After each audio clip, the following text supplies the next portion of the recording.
თქვენმა კაი, ახლა ტრუსკავეცზე გეტყვით ზუსტად. ახლავე. ნახეთ, გავიგე. კიდევ კარგი არ ჩანხართ კამერაში, კიდევ კარგი. ახლა რაც შეეხება ტრუსკავეთს. თქვენ საიდანაც მითითებებს იღებდით იმ ხანად, იმ სპეცსამსახურებმა მოგვაწოდეს ამის შესახებ ინფორმაცია და მე გავიმეორე.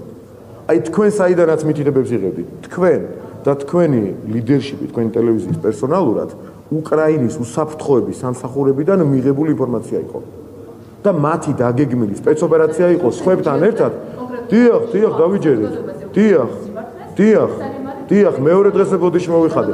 აი ეხა რაღაცა ერთი წამით ნახეთ, ორღობეში რო ჭორაობენ, აი ამ დონეზე რო ხარ დასული, აი ამ დონეზე რო ეცემით ფსკერს ქვემოთ, ტრუსკავეს რომ ახსენებთ, რომ წამოაძახებენ ხომ ერთმანეთს. აი ამ დონეზე ხარ დასული, ჭორაობითაც და ამ წამოძახებითაც და მე გეუბნებით რომ თქვენ საიდანაც დავალებებს იღებდით, იქიდან მოწოდებული ინფორმაცია გავიმეორე და მოვიბოდიშე მეორე დღესვე.